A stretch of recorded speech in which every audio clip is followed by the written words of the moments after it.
আজ ২৬শে ডিসেম্বর ২০২৪ বড়দিনের পরের দিন বৃহস্পতিবার। আমি গত ২৪শে ডিসেম্বর এই সাতক্ষীরা জেলার তালা উপজেলা খলিলনগর ইউনিয়নের প্রত্যন্ত গ্রাম মাচুয়ারা গ্রামে এসেছিলাম। শুভ বৈরাগী নামে এক যুবকের আহ্বান এবং আয়োজনে। তারই কিছু শিশু ছেলে মেয়েদের আছে, সে পড়ায়, এবং কিছু বয়স্কদের সঙ্গে এই ক্রিসমাস বা আমাদের বড়দিনের উদ্দেশ্যে একটি প্রোগ্রাম ছিল। সেখানে তাদের নিয়ে সারাদিন আমরা কাটালাম, অনুষ্ঠান করতে আসলাম। এবং এই অনুষ্ঠান করতে অনেকেই প্রার্থনা করেছেন, কয়েকজনের সাহায্য সহযোগিতা করেছেন, তাদেরকে ধন্যবাদ দিই। এবং সকলেরই প্রার্থনায় এবং পিতেশ্বর সৃষ্টিকর্তার অনুগ্রহে সেই প্রোগ্রাম সফলভাবে সুন্দরভাবে সম্পন্ন হয়েছে। আমরা সকাল থেকে প্রার্থনার মাধ্যমে শুরু করি। হয়তো এর আগের আমার ইসের মধ্যে দেখেছেন, পোস্টের মধ্যে, এবং প্রার্থনা বাইবেল পাঠের উপর কিছু, এই প্রভু যিশুর জন্মের উপর কিছু সেই কাহিনী পাঠ করা এবং সেই উপর কিছু বলার সৌভাগ্য আমার হয়েছিল। যদিও আমি বেশি অভ্যস্ত নাই, তো জানি না কীভাবে হলো ঈশ্বরই আশীর্বাদ করেছে, জানি না কেমন হলো। যাক, সুন্দরভাবে সম্পন্ন হয়েছে সব কিছু। তারপরে দুপুরে তাদেরকে আহার করানো হলো, বিকালে তারপর আবার একটু সাংস্কৃতিক অনুষ্ঠান।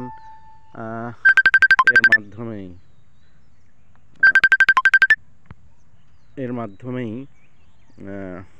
অনেক আনন্দ পেল শিশু বাচ্চারা এবং বয়স্করাও। এবং ঈশ্বরের কি আশীর্বাদ, আমরা 100 জন লোকের আয়োজন করেছি খাবারের। প্রায় 140-45 জন লোক খেয়েছে সেগুলি তৃপ্তি সহকারে। আরও কিছু রয়েছে, ঈশ্বরের কত আশীর্বাদ। আমি ঢাকা থেকে কিছু নিয়ে আসলাম, কমলা, ক্ষীরাই, যেহেতু এদিকে এগুলো অনেক দাম। এবং শুভ বাদবাকি এখানে আয়োজন করলো, বিরিয়ানি হলো, মুরগির বিরিয়ানি, ডিম, তারপর সালাদ, তারপরে ওর পরে সেমাই মিষ্টি, জিলাপি, কমলা লেবু, এবং সবাই তৃপ্তি করে খেলো, আনন্দিত হলো, সবাই খুশি হলো।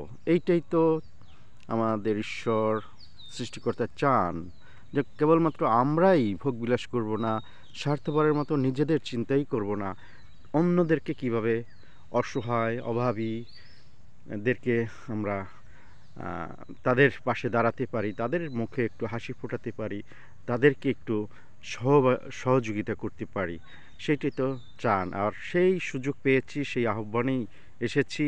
হয়তো অনেকে বিরূপ মন্তব্য করতে পারেন। আমি পরিবারে, এতদিন পরিবারের সঙ্গেই কাটিয়েছি, বড় হয়েছে ছেলেমেয়েরা, যাই হোক। তখন এই অনুষ্ঠানে আমি একবার জুন মাসে এসেছিলাম এখানে, তখন ওই শিশু বাচ্চাদের ওই শুভ তাদের ক্লাস নেয় 1 থেকে 5 পর্যন্ত। যেহেতু সরকারি প্রাইমারি স্কুলে তেমন পড়াশোনা খুব হয় না, সে শুক্র শনিবার তাদেরকে পড়ায়। এবং আমিও এসেছিলাম সেই জুন মাসে তাদের সঙ্গে দেখা করতে, এবং 2 দিন ছিলাম তাদের সঙ্গে। দেখেছি পড়ার কিছু, আমি তাদের পড়ার প্রশ্ন করেছি, উত্তর দিয়েছে, খুশি হয়েছে। এবং আমি কিছু সামান্য আমার সামর্থ্য অনুসারে তাদেরকে একটু খাতা, একটু স্কেল দিলাম, আরও খুশি হলো। এবং তারাই বলল যে আঙ্কেল আবার আসবেন। আমাকে স্যার বলল, অনেকে আঙ্কেল বলল, বিভিন্ন জনে। যাক, বলছিলাম যদি ঈশ্বর সুযোগ দেয় হতে পারে। যাক, এইভাবেই আসা হলো এবং সুন্দরভাবে সম্পন্ন হলো সব কিছুই। ঈশ্বরের কত আশীর্বাদ, কত ঈশ্বরের সেই করুণা এবং আশীর্বাদ, কৃপা কত প্রচুরভাবে পেয়েছি। আমরা 100 জনের আয়োজন করলাম, তারপরেও প্রায় 145-50 জনে খেয়েছে, আরও কিছু রয়েছে। যাই হোক, এটাই ঈশ্বরের আশীর্বাদ। কোনো ভালো কাজের উদ্যোগ নিলে, করার ইচ্ছা থাকলে, এবং সেটা যদি করি আমরা, তাহলে নিশ্চয়ই আমরা সহযোগিতা পাই অন্যের। এবং সৃষ্টিকর্তার তো সরাসরি করেন না, তিনি মানুষের মাধ্যমেই করেন। আর সেইভাবেই কয়েকজনে আমার আহ্বানে, আমার অনুরোধে সাড়া দিয়েছে। ধন্যবাদ দিই তাদেরকে আবারও। এখন আমি সেই আছি, সকালবেলা উঠে 26শে ডিসেম্বর বৃহস্পতিবার সকালে একটু হাঁটতে বের হলাম গ্রামের মধ্যে, সেই মাচিয়ারা গ্রামের ভিতর দিয়া। এই যে এখন খোলা মাঠ, সুন্দর পরিবেশ, কৃষকেরা বা কয়েকজনে সে কৃষিকাজ করছে বা তাদের জমিতে ধান লাগাচ্ছে, এবং সূর্যিমামা উঠে তাদেরকে সেই এই শীতের মধ্যে তাপ দিচ্ছে, কিরণ দিচ্ছে, আলো দিচ্ছে। এবং প্রকৃতির কত মহানুগ্রহ আমাদের এই বাংলাদেশ, শস্য শ্যামলা সুজলা সফলা। এই গ্রাম, এরকম অনেক গ্রাম, ছোট আমাদের দেশ, তবুও এত লোকের বসবাস, সবার খাদ্য হচ্ছে, যদিও বাইরে থেকে কিছু আনতে হচ্ছে, তারপরও সৃষ্টিকর্তার কত অপার মহিমা। আমাদের মাটি হলো সোনার খাঁটি, এখানে যা লাগানো হয় তাই সোনা হয়ে ফলে। আমরা জানি একটু যত্ন নিলে, একটু করলে, কিন্তু লোকের বৃদ্ধি পাওয়ায় অনেক জমি জমা বসতবাড়ি হয়ে গেছে, বা বিভিন্ন কলকারখানা বিভিন্নভাবে ফসলের জমি কমে যাচ্ছে, যার জন্য আমাদের বাইরে থেকে হয়তো কিছু খাদ্য আনতে হচ্ছে। যাক, সুন্দর এই গ্রাম দৃশ্য, এরকম সব জায়গায় বাংলাদেশের সব প্রত্যন্ত গ্রাম বাংলারই এরকম শস্য শ্যামলা সুজলা সফলা দেখা যায়, সেই দৃশ্যাবলী। তাই সকালবেলা যখন আসলাম, আমি একটু এই সুন্দর দৃশ্য দেখলাম এবং আপনাদেরকেও দেখাবার জন্য, উপভোগ করার জন্য এই ভিডিও করছি, যেন আপনারা ওটা উপভোগ করতে পারেন। এটা কি আপনাদের জমি? এটা ধান কতদিন, 3 মাস লাগবে না? কি 4 মাস? কি ধান এটা? হ্যাঁ, কালকি দোয়েল। তাই আপনাদের খোরাক হয়ে যায় না? আচ্ছা, আমন মার গেছে বুড়ির জন্য, বড়োর জন্য। পানি সরাতে পারেনি। ওটা কি নদী ওখানে পাশে? নদী ওই কারাকল দেয় না গ্রাম। হ্যাঁ, ওদিকে লিগে। ওটা কি নদী? ওই শালিকা, শালতা। আর ব্রহ্মপুত্র নদী দেখলাম, ওইটা কোন দিক গেছে? ওদিক দিয়ে? ওটা আবো বলতে রাখে। হ্যাঁ, ব্রহ্মপুত্র নদী আছে না একটা? নাকি? ওটা এই হলো শালতা। শালতা নদী। হ্যাঁ, আর ওটা হলো কমলকাক্কা।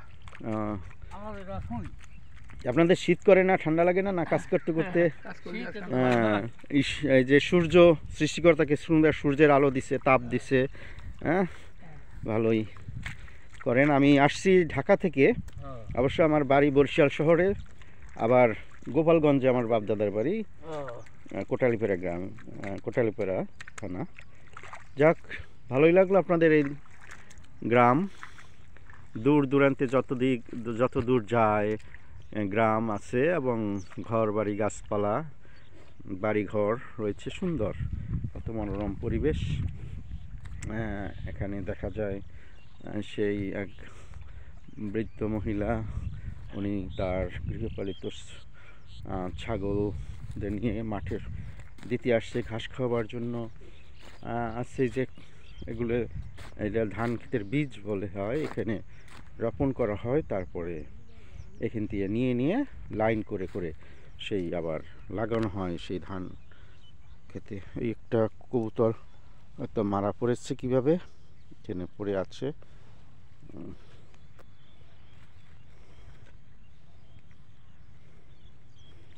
যাক, ছোট ছোট যে হয়তো শ্যালো মেশিনে ঘর, এখানে পানি তোলার জন্য এরকম আছে বিভিন্ন, সারা মাঠেই মাঠ ভরে আছে ছাগল, কিছু গরু, এবং পাখিরা কলকাকলিতে বিভোর, এবং তাদের খাদ্য সংগ্রহ করছে এই সকালবেলা, এবং কিচিরমিচির করে ডাকছে।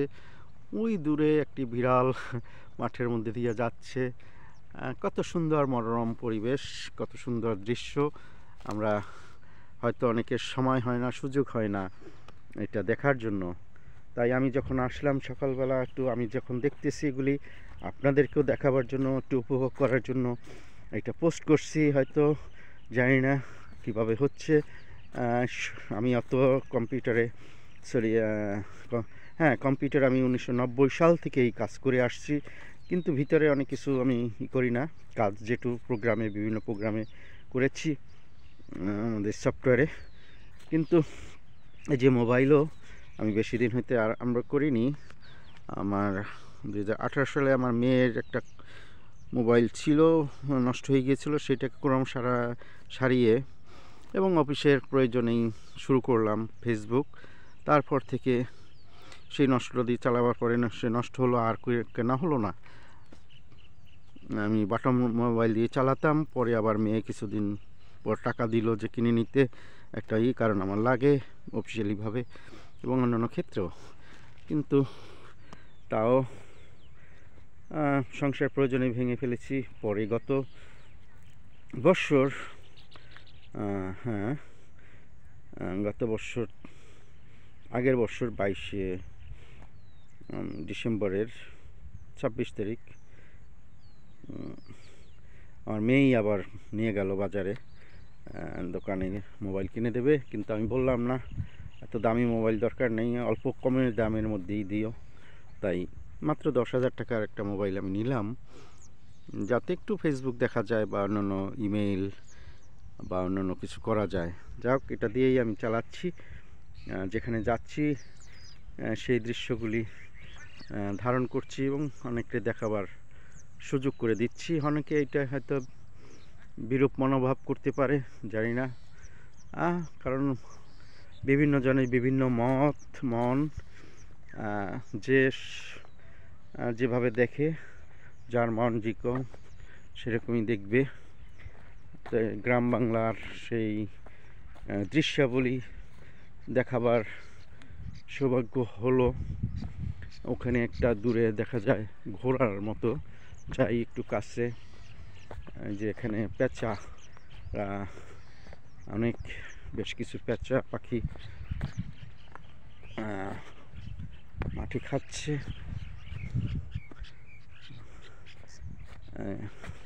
সুন্দরই লাগছে এই আমাদের জীববৈচিত্র্য, এই সবুজে ঘেরা মাঠ অনেক দূর পর্যন্ত। ওই নদীর মতো দেখা যায় একটু, অনেক মোটামুটি দূর আছে, সালতা নদী বললো ভাইয়েরা। যাক, দেখি একটা ঘোড়া আছে, ঘোড়ার কাছে একটু চাই দেখি। এটাও সেই বীজতলা বলে, ধানের ধান বীজ এখানে রোপণ করা হয় এবং একটু বড় হলে আবার এটা উঠিয়ে লাইন করে করে 4-5টা করে সেই ক্ষেতে লাগানো হয়। সেটা পানি দেওয়া হয়, নিড়াতে হয়, আগাছা ফালাতে হয়, মাঝে মাঝে কীটনাশক ওষুধ দিতে হয়। যাই হোক, এইভাবে সেই ফসল ফলে আমরা খাই। কৃষকরা কত কষ্ট করে সেই আমাদের খাদ্য উৎপাদন করে, আর আমরা হয়তো আমাদের টাকা, ইনকামের টাকা দিয়ে কিনে খাই। কিন্তু এর যে পিছনে যারা রয়েছে, আমাদের সৃষ্টিকর্তা এগুলো আমাদের জন্য করেছেন এবং সেই কৃষক ভাইয়েরা তারা পরিশ্রম করে এটা করেছেন। যাই হোক, এখানে সেই ঘোড়া, জানি না সে হয়তো একটু অসুস্থ কিনা বা ঠান্ডায় হয়তো ঝিমাচ্ছে, সে হয়তো প্রকৃতির ডাকে সাড়া দিবে একটু না। যাক, এই যে গ্রাম, অনেক লোক উঠেছে মাঠে, হাঁটতেছে, এই অনেকে এই মাঠ প্রস্তুতি করেছে যাতে এই মাঠে আবার ধান রোপণ করা যায়। বেশ কিছু, একটু এটাকে বলে হাইল, 2 সীমানা, এবং এখানে একটু খালের মতো রয়েছে, কিছু মাছও দেখা যাচ্ছে, ছোট, ভালোই সিস্টেম। ওই যে নদীর সেই এবং দূর দূরান্তে ওই যে নদী, বেশ সুন্দরই লাগছে দৃশ্যবলী। এবং সূর্য মামা অনেক দূর উঠে গেছে, ভালোই লাগতেছে। আমিও আছি এখানে মোটামুটি শীত বস্ত্র পরে। আজকে তেমন শীত নাই, কম, কারণ সূর্য উঠে গেছে, সূর্যের তাপ প্রখর আছে, সেই তাপেই প্রকৃতিকে উষ্ণ করে দিচ্ছে। সেই সৃষ্টিকর্তার কত অপরূপ পরিকল্পনা, কত আমাদের জন্য চিন্তা ভাবনা, এবং তিনি সব কিছুর উৎসদাতা, সৃষ্টিকর্তা এবং আমাদের জন্য করেছেন। তাই আমাদের সেই সৃষ্টিকর্তার আদেশ নির্দেশ অনুসারে জীবনযাপন করা উচিত। অন্যের ক্ষতি না করে, হিংসা না করে, স্বার্থপর না হয়ে, অবৈধভাবে সম্পদ আহরণ না করে, যার যেটা প্রাপ্য সেটা না দিয়ে যদি আমরা করি, তাহলে আসলে সেটা আমাদের মনুষ্যত্ব বজায় থাকে না, এবং তার জন্য আমাদের কিন্তু খেসারত দিতেই হয়। আমরা যতই শক্তিশালী, টাকা পয়সা সম্পদশালী হই না কেন, যদি অন্যায় কিছু করে থাকি, অন্যায়ভাবে সেই সম্পদ আহরণ করে থাকি, বা থাকার পরেও যদি আমরা সেই অভাবী, অসহায়, গরিব দুঃখীদেরকে তাদের পাশে না দাঁড়াই, তাদের প্রয়োজনে একটু এগিয়ে না আসি, তাহলে কী লাভ হবে এই সম্পদ দিয়ে? কয়দিন পর তো মরে যাব, হয়তো আমার বংশধরের ছেলেমেয়েদের জন্য রেখে যায় অনেকে, চিন্তা করে, কিন্তু দেখা যায় যে সে ছেলেরা মেয়েরাই সেই সম্পদগুলো নষ্ট করে, বা ছেলেমেয়েরা মানে বিপদে চলে যায়। এটাই প্রত্যক্ষভাবে দেখছি, এটাই বাস্তবতা। কিন্তু সবাই জীবিত থাকা অবস্থায় ব্যতিব্যস্ত থাকে এই সম্পদ আহরণে। কী লাভ হবে যদি এই সম্পদ একটু ভালো কাজে ব্যবহার না হয়? এখানেও একটু নিচু জমি, পানি আছে, খেজুর গাছ, ওই যে ওখানে নদীর মতো দেখা যাচ্ছে, ওই যে নদী, এবং দূর দূরান্তে গ্রাম। তাই এটা একটু ধারণ করি গ্রাম বাংলার সেই ঐতিহ্যবাহী আমাদের দৃশ্যাবলীকে। এবং এখানে আছে লাউ শাকও লাগানো হচ্ছে, কি সুন্দর লাউ গাছ হয়েছে।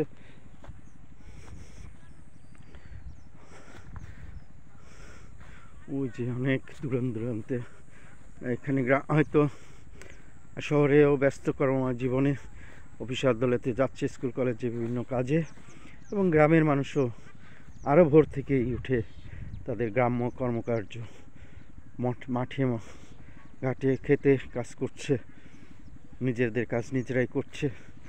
এবং এই আসলাম ভিতর দিয়া, সবাই আমাকে কয়েকজনে জানতে ছিল কোথা থেকে আসলাম, বললাম, খুশি হলো। বৃদ্ধরা বসে চার দোকানে চা খাচ্ছে, আলাপ আলোচনা করছে দেশের পরিস্থিতি বা রাজনৈতিক অবস্থা এবং অন্যান্য বিষয়াদি, একটু খুঁটখুটি করছে, একে অন্যের সঙ্গে আলাপ আলোচনা, ভাব বিনিময় করছে। যাক, কত সুন্দর আমাদের এই বাংলাদেশ। আছে মানবতা গ্রামেই বেশি, যা শহরে একটু কম হতে পারে। সেই যান্ত্রিক, সেই কর্মময় জীবনের জন্য অনেকের ইচ্ছা থাকা সত্ত্বেও সম্ভব হয় না।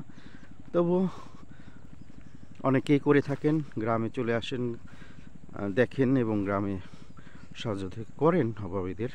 আবার অনেকেই স্বার্থপরের মতো তা নিজের বকরে একটা যাচ্ছে, বক ডাকতে ডাকতে আসছে, বিভিন্ন রকমের পশু, এই পাখি, মাছ, তারা মাছ ধরছে।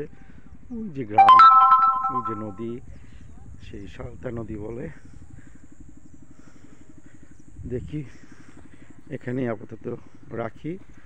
সবাইকে এই খলিলনগর গ্রাম, উপজেলা এবং মাছিচুরি, মাছিয়াড়া গ্রাম থেকে এই সকালীয় উষ্ণ অভিনন্দন এবং শুভেচ্ছা জানাচ্ছি।